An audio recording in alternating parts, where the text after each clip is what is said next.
Welcome back to the Cool Fears channel. I'm your host, Jesse the Bat Madrigal, aka the Buff Collector. The information on the channel is intended for adult collectors and not children.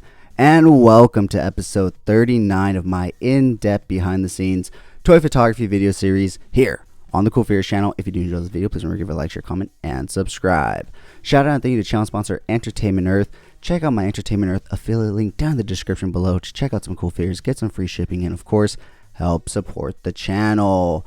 In this video series, I will go in depth behind a shot that I did for my Epic Shots by Cool Fears page. That's where I post my more thought out plan and more edited pics. I will go in depth about my setup, my lighting, my idea behind the pic, the figures I use, and my overall process. So jumping on into this week's episode, guys, I am utilizing the PW Toys 1/12 scale mask figure. This guy is absolutely phenomenal, guys. The Mask is one of my all-time favorite movies. Jim Carrey is one of my all-time favorite actors just in general, and so when they announced this figure, I was super happy.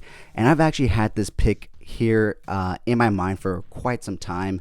I just haven't really gone around to it because of the whole setup. Like, you have to set up all the pink skulls and everything, but recently I was utilizing the pink skulls up against John Wick in a few different picks, and so I figured since they're already set up, basically just beat to shit, and basically set up how I kind of envisioned in my mind with this guy, why not just pull this guy out of the display and utilize it for this toy pick. I do have one more in mind with this guy, so that will be coming next week, but I wanted to do this one first, which is basically him essentially taking out the last pink skull out of all of them here, as you can see. And honestly, the new pink skull set is just absolutely phenomenal, especially those new facial expression original pink skull faces, because they just add so much life and character to these guys. So as you can see, he is hitting him and he has that, you know, kind of like, oh shit look on his face. That's one of those unique head sculpts that came with the new pink skull set. So absolutely phenomenal. But yeah, as you can see, it's basically just Mask handling business, taking out the pink skulls. So we are utilizing the Mezco pink skull set, the new Chaos Gig from Hell set, and the PW Toys or the Pocket World Toys Mask figure. We are also utilizing the NECA Street Scene diorama to set everything up for the scene. And yeah, that pretty much wraps everything up from the ground level. So why don't I go ahead and grab the camera so we can take a look at the lighting and the setup from the top down.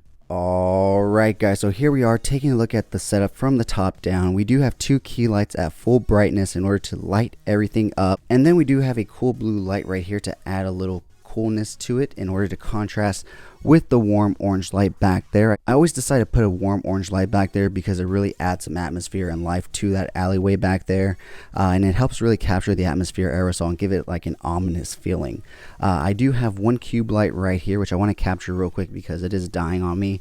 But it's essentially just to light the Mask and the pink skull from this level right here, because when just utilizing the two key lights up here, especially since he's wearing a hat, it casts a big shadow over his face and you can't really see it. So putting a cube light right here in order to see him really helps with the image quality.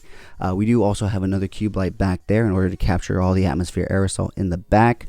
And yeah guys, as you can see, this skull is on a Mezco stand right here. I was trying to balance him out, and you'll actually see that in the time-lapse video, but I was not able to do it because his ankle was just a little too weak and he wasn't balancing out. So I do have him on a McFarlane stand as well, just to really anchor him in because he was kind of toppling over very easily and stuff like that. So as you can see, other than that, I am not utilizing any stands, and I had to utilize a variety of angles. I actually took a few different pics of this from different angles and moving the figure around in order to get a decent pic and also hide the stand at the same time. So yeah guys, that pretty much wraps it up for this week's episode. If you happen to have any questions about toy photography, please leave them down in the comments below and I will try to answer them to the best of my ability. If you've made it this far, type down in the comments below smoking. That way I know you made it this far and you're enjoying the content. Now let's go ahead and take a look at the time-lapse video of me setting up this image, some behind the scenes shots, and of course the final image and the final edit of the image. Once again, as always, shout out and thank you to channel sponsor Entertainment Earth. Check out my Entertainment Earth affiliate link down in the description below to check out some cool figures, get some free shipping, and help support the channel. With that being said, if you did enjoy this video, please remember to give it a like, share, comment, and subscribe. And as always, have a great fucking day.